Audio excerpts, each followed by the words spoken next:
Good morning students, BCom semester 3 cost accounting 1। आज particular इस video में हम कॉस्ट अकाउंटिंग 1 की आईएमपी थ्योरी क्वेश्चन है वो देखेंगे। कौन से क्वेश्चंस, कौन से थ्योरिकल क्वेश्चन आपको पढ़ के एग्जाम में जाना चाहिए, कौन से चैप्टर ऐसे हैं जिसमें थ्योरी को आपको ज़्यादा एम्फेसाइज करना है, ज़्यादा उसके लिए तैयारी करनी है, और कौन से चैप्टर ऐसे हैं जहाँ पर आपको सिर्फ प्रैक्टिकल को एम्फेसाइज करना है। ये पूरी चीज़ें आज मैं आपको इस वीडियो में बताऊँगी। तो लेट्स स्टार्ट। सबसे पहले चारों के चारों यूनिट 25% यानी कि चारों के चारों यूनिट इक्वल मार्क्स कंटेन करते हैं। आपका 50 मार्क्स का क्वेश्चन पेपर है, यानी कि आपके हर एक यूनिट के इक्वल मार्क्स हैं। यहाँ पर हम बात करते हैं फर्स्ट यूनिट की। तो जब मैं ये कहती हूँ कि यूनिट के इक्वल मार्क्स हैं, तो अगर कोई यूनिट जिसमें 2 चैप्टर है, जैसे कि ये फर्स्ट यूनिट है जिसमें introduction to cost accounting and material costing, ये दोनों ही चैप्टर फर्स्ट यूनिट का पार्ट है। यानी आप जब तैयारी करेंगे तो आपको थ्योरी भी करके जाना है, क्योंकि ये 25% का मतलब होता है कि ये दोनों के मिला के 25%, जिसमें ये दोनों की थ्योरी है या फिर प्रैक्टिकल है या फिर एमसीक्यू अगर पूछते हैं, तो सब कुछ ये 25% में आ गया फॉर द फर्स्ट यूनिट, जिसके अंदर 2 आपके मेन चैप्टर्स हैं। सबसे पहले इंट्रोडक्शन टू कॉस्ट अकाउंटिंग, तो ये है आपका पूरा थ्योरी। इसे आपको थ्योरिकल वे में ही देखना है और करके जाना है। इट इज़ नॉट लाइक कि आप इसको ऑप्शन में निकाल देंगे तो आपको 25% यानी कि आपका जो 50 मार्क्स है उसके जो 25% है उसमें आपको ये भूल जाना है कि मेरे पूरे मार्क्स आएंगे। अगर आप मटेरियल कॉस्टिंग बहुत अच्छे से कर रहे हो, उसके सारे फॉर्मूलाज आपको पता है, आपको सारे सम्स कर लिए मटेरियल कॉस्टिंग के, और आप बहुत कॉन्फिडेंस के साथ कहते हो कि भाई मेरा तो पहले यूनिट में पूरे मार्क्स आएंगे, तो नहीं आएंगे, क्योंकि first unit is not only about material costing, first unit is also about theory. यानी कि unit 1 is having 3 chapters, this one is pure theory. इसमें आपको थ्योरी ही करके जानी है, और ये जो दोनों चैप्टर्स हैं उसमें आप प्रैक्टिकल करेंगे, यानी कि सम्स करेंगे। क्योंकि मैंने जैसे कहा कि ये तीनों का 25%, आइडियली तो ये एक ही चैप्टर है मटेरियल 1 और 2, लेकिन यहाँ पर आपको अलग अलग करके दिया हुआ है। तो ये तीनों यूनिट 1 इज़ हैविंग 3 चैप्टर्स और तीनों के मिला के 25%, यानी कि आप थ्योरी भी करेंगे और इन दोनों के सम्स भी करेंगे। क्या थ्योरी करनी है वो मैं आपको भी बताती हूँ। Then you have unit 2। Fortunately unit 2 is having fortunately unit 2 is having only labour costing. Labour costing का मतलब क्या होता है? तो लेबर कॉस्टिंग का मतलब होता है डायरेक्ट लेबर। डायरेक्ट लेबर में मैंने आपको सम्स करवाए हैं, आप सम्स करके चाहिए। थ्योरी कितनी करनी है कि नहीं वो मैं आपको भी बताती हूँ, लेकिन ये जो चैप्टर है वो आपको प्रैक्टिकल के पॉइंट ऑफ व्यू से ज़्यादा देखना है। Then let's talk about Unit 3. Unit 3 is again having 2 chapters. Yes, आपको लगा मैम एक ही है ओवरहेड, नहीं, इसमें 2 है, ओवरहेड भी है और एक ये आपको जो दिख रहा है conceptual understanding of activity based costing, जिसे शॉर्ट में ABC थ्योरी भी कहते हैं। तो ये भी उसी का ही हिस्सा है। 25% में ये दोनों आ गए, पर क्योंकि overhead is having big sums, एक 10 मार्क्स का पूरा क्वेश्चन ओवरहेड में से आ सकता है। तो जो पेपर सेटर है वो क्या करते हैं कि ओवरहेड का एक पूरा सम ले लेते हैं और उसके ऑप्शन में इन दोनों को साथ में लेकर कुछ पूछ लेते हैं, क्योंकि अगर नाम लिखा है सिलेबस के अंदर, प्रिस्क्राइब्ड सिलेबस के अंदर, तो फिर उसको क्वेश्चन पेपर में डालना एक तरह का कंपल्शन हो जाता है। मतलब प्रेफर करते हैं कि भाई जितनी जी चीज़ें सिलेबस में हैं वो क्वेश्चन पेपर में कहीं ना कहीं थोड़ी बहुत आ जाए। मे बी एक MCQ भी डाल सकते हैं, मे बी एक थ्योरी शॉर्ट डाल सकते हैं, किसी भी तरह वो उसे इंक्लूड करते हैं। तो इसे भी मैं आपको यूनिट 3 जो है अकाउंट्स ऑफ ओवरहेड आपको पूरा प्रैक्टिकल ही लेना है, थ्योरी में कुछ करना है कि नहीं मैं बता देती हूँ आपको। Then you have unit 4 single और यूनिट कॉस्टिंग। ये आपका एक चैप्टर है जिसके अंदर आपको कॉस्ट शीट बनानी है, मैं आपको सिखा चुकी हूँ। इसमें आपको अगेन एम्फेसाइज करना है प्रैक्टिकल को। जहाँ जहाँ मैंने प्रैक्टिकल लिखा है दैट मीन्स एम्फेसाइज आपको सम्स और प्रैक्टिकल पे करना है, बट इट डजेंट मीन कि आप पूरी तरह से थ्योरी इग्नोर करेंगे। पर कहाँ कितनी करनी है वो मैं आपको बताती हूँ। आई एम नॉट सेइंग कि दोनों ही चीज़ें पकड़ के चले कि थ्योरी भी कर लेते हैं प्रैक्टिकल भी कर लेते हैं, नहीं। Strategy is always important. हमेशा याद रखिए कि लाइफ में और पढ़ाई में हर जगह पे थोड़ी बहुत स्ट्रैटेजी होना बहुत ज़रूरी है।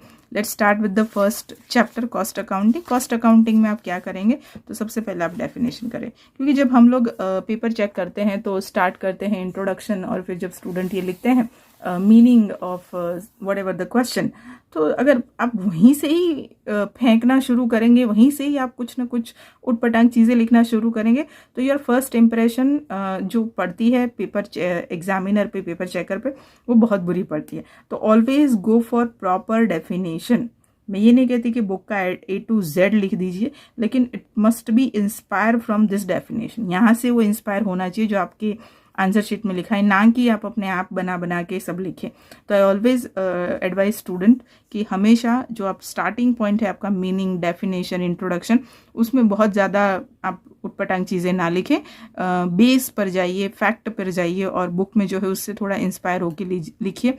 कोई भी पेपर चेकर ये जूम करके या ये मान के नहीं बैठता है कि बच्चे बुक का एग्जैक्ट लिखेंगे। वो जानते हैं कि आप बुक का एग्जैक्ट नहीं लिखेंगे, लेकिन बिल्कुल बुक से रिलेवेंट ही ना करता वैसा ना लिखिए, ठीक है। तो डेफिनेशन यहाँ पर आपके पास 3 ऑथर की डेफिनेशन है। जो भी आपको समझ में आए, जो भी आपको इजी लगे और जो भी आपको शॉर्ट लगे आपके हिसाब से, आप उसे करके उससे इंस्पायर होकर लिखिए। ऑथर का नाम याद रहता है तो बिल्कुल लिखिए, अगर ऑथर का नाम आपको याद नहीं है तो मत लिखिए, कुछ भी मत लिखिए, right. So this is definition, then you have objective. देखते हैं हम आगे कि और कितने क्वेश्चंस है, उसके हिसाब से हम चेक करते हैं, क्योंकि मैंने जैसे कहा कि 50 मार्क्स का पेपर कितना ही पूछ लेंगे वो आप लोगों को इतने सारे चैप्टर्स में, because you have good chapters, number of chapters are quite high. अगर हम 50 मार्क्स के पॉइंट ऑफ व्यू से देखें तो यू हैव 6 चैप्टर्स, राइट। तो डेफिनेशन करिए, उसके बाद एक एडवांटेजेस ये और एक लिमिटेशन होगा ये। एडवांटेजेस एंड लिमिटेशन करके जाइए एग्जाम में, क्योंकि एक सिंपल सा क्वेश्चन आप पूछ सकते हैं, explain meaning, advantages and limitation of cost accounting. Suppose आपको एडवांटेजेस नहीं पूछे और ऑब्जेक्टिव्स ऑफ कॉस्ट अकाउंटिंग पूछे, तो you can prepare your objectives. जब आप पढ़ ही रहे हो, जब आप लर्न कर रहे हो, तो दोनों को रिलेट करके आप लर्न करिए कि ऑब्जेक्टिव्स में कौन सी कॉमन चीज़ें इसमें आ जाती है। तो आपको आइडियली 3 क्वेश्चन रेडी हो जाएंगे, ठीक है। आपको first introduction to cost accounting इसलिए करना है क्योंकि इससे आपको हेल्प मिलेगी सिंगल और यूनिट कॉस्टिंग में, लास्ट चैप्टर में। इसकी थियोरी आपको यहाँ हेल्प करेगी, इसकी थियोरी आपको इसके सम्स में हेल्प करेगी। कैसे? तो जैसे क्लासिफिकेशन ऑफ कॉस्ट अकाउंटिंग है, जैसे ये लिखा है कि फंक्शनल का classification, factory, office, selling, right. ये क्या है? ये यूनिट कॉस्टिंग में आप अलग अलग खर्चे लिखते हैं ना, वही है, उसके टाइटल्स हैं। तो मैंने जैसे कहा कि ये इंटर रिलेटेड है और शायद इसीलिए यूनिट कॉस्टिंग को सेमेस्टर 4 में से निकाल के सेमेस्टर 3 में डाल दिया है।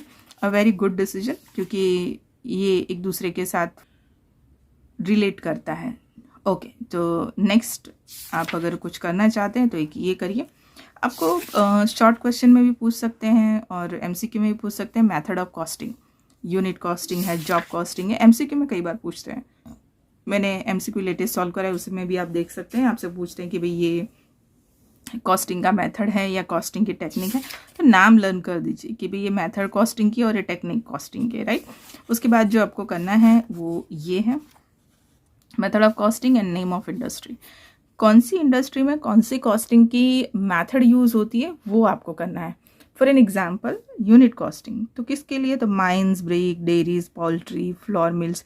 ये एमसीक्यू के लिए भी होता है और एक वक्त ऐसा था जिसमें 5 मार्क्स में ये पूछा जाता था कि write down the method of costing for the following industries. तो ये आपको इस तरह से हेल्प करेगा। जैसे ये है कि कौन सी कॉस्टिंग मेथड है, कौन सी कॉस्टिंग टेक्निक है। जो मैं आपसे ये रहा, from the following which item is relevant to operating costing. इसमें से कौन ऑपरेटिंग कॉस्टिंग से रिलेवेंट है? Book publication, brick industry, vehicle service की मोटर गैरेज, तो व्हीकल सर्विस। तो ये जो मैं आपसे बोल रही हूँ कि ये मेथड और यहाँ पर काम आएगा, तो एक ये आप लर्न कर लेना। तो फर्स्ट चैप्टर में आप क्या करेंगे? तो meaning, advantages and limitation of cost accounting. फिर आप मेथड्स और टेक्निक्स के नाम लर्न करेंगे कि जैसे uniform costing is a technique है कॉस्टिंग की, मेथड नहीं है। उसके बाद एक अलग से दिया है यूनिफॉर्म कॉस्टिंग, तो आप उसका डेफिनेटली मीनिंग याद करेंगे, यूनिफॉर्म कॉस्टिंग का meaning and objectives of uniform costing. ये 2 चीज़ें आप याद करेंगे। तो आप करेंगे cost accounting, meaning, definition, advantages and limitation. फिर ये डिटेल नहीं कह रही हूँ मैं कि कॉस्टिंग टेक्निक डिटेल में याद करिए, नाम याद रखिए कि कॉस्टिंग टेक्निक कौन सी है और कॉस्टिंग मेथड कौन सी है। यूनिफॉर्म कॉस्टिंग को एक बार देख लीजिए, और खास करके जैसे मैंने कहा कि टाइप ऑफ इंडस्ट्री और उसमें कौन सी टेक्निक यूज़ होगी वो। तो ये आपका फर्स्ट यूनिट होगा। इस तरह से आता है कि भाई ब्रिक इन मेकिंग इंडस्ट्री तो single costing, hotel industry operating, cement single, road operating, इस तरह से आपको पूछा जाता है। तो this is your first chapter. Now the second chapter material accounts 1 and material accounts 2। तो मटेरियल अकाउंट्स 1 में आपने जो फॉर्मूला करे हुए हैं उसे ही आप लर्न करके जाए। डिफरेंट लेवल्स जो आपने सम्स के लिए करे हैं, मिनिमम, मैक्सिमम, ईओक्यू को 2 मार्क्स में या 4 मार्क्स में शॉर्ट नोट में पूछने की काफ़ी परंपरा रही है, जिसमें ईओक्यू का फॉर्मूला लिख के व्हाट इज़ ईओक्यू मीनिंग आप उसका कर लीजिए। मटेरियल अकाउंट्स 2 भी आपको स्टॉक रजिस्टर बनाना है, तो आप वही करिए। Here it is been card. Material accounts 1 में आपको मिलेगा बिन कार्ड। ये एक शॉर्ट नोट में आपको खाली ये स्टॉक रजिस्टर बनाना है जो आप नॉर्मली सम्स के लिए बनाते हैं, तो nothing different. Then in the particular chapter first material accounts 1, जैसे मैंने कहा कि डिफरेंट लीवर और ईओक्यू को करके डेफिनेटली जाइए, बस बहुत है इसमें इतना। मटेरियल 2 में आप स्टॉक रजिस्टर वाले जो सम है वो करके जाए, जो बहुत आसान है। Then we will come to the next unit. Unit 1 is done. Unit 2 अब हम बात करेंगे लेबर। 25% इसको पूरी तरह से अच्छे से कंप्लीट करिए, क्योंकि जब आपको पता है कि 25%, मैं I am talking about percentage, हाँ, जब मैं आपको ये कहती हूँ कि 4 इक्वल परसेंटेज में चैप्टर्स हैं, तो 25% एक ही चैप्टर को जाने वाला है, तो उस चैप्टर को अच्छे से करिए, राइट। तो यहाँ पर आप क्या करेंगे, सम्स करेंगे। Definitely you go for the sums. Theory करनी है, किस तरह से करनी है मैं बताती हूँ। सबसे पहले सम्स की बात करें तो टाइम वेज, पीस वेज, ये आपको याद होगा, मैंने करवाया हुआ, उसे आप अच्छे से करके जाइए। हेल्सी, रोवन, जो वेज सिस्टम है ये वाली, वो वेज सिस्टम आपको पता, हमने ये करा हुआ Halsey, Rowan, time, piece, right. ये करके जाइए।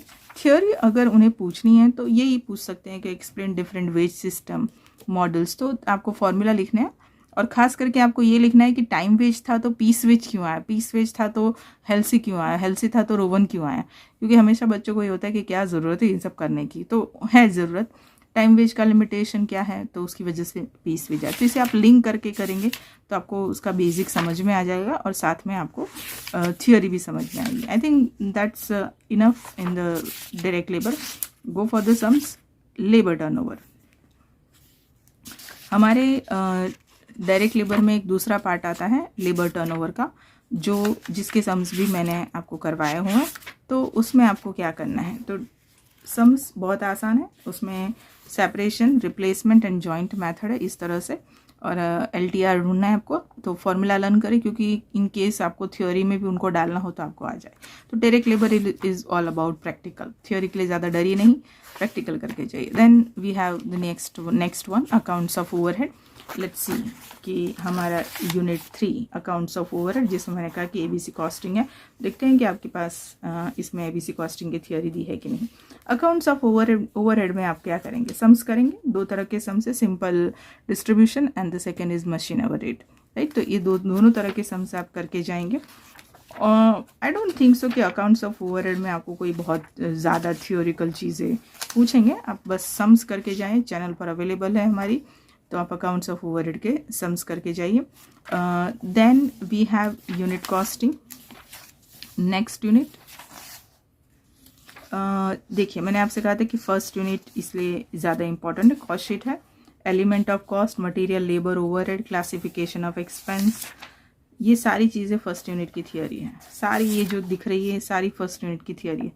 आपको इसमें क्या करना है, तो कॉस्ट शीट के लिए आपको प्रोफॉर्मा बहुत बड़ा है, पर नहीं, आप चैनल पे अवेलेबल है वीडियो यूनिट कॉस्टिंग के, देखिए फर्स्ट लेक्चर से देखिए, आपको यूनिट कॉस्टिंग 101% आ जाएगा, कोई प्रॉब्लम नहीं होगी। Unit costing is such a easy chapter, बहुत मस्त चैप्टर है, बहुत मज़ा आ जाएगा आपको, राइट। तो यूनिट कॉस्टिंग में आपको सम्स करने हैं। थियोरी अगर पूछते हैं तो यही सब होगी कि ऑफिस खर्चे कौन से हैं, सेलिंग कौन से हैं, इस तरह की होगी।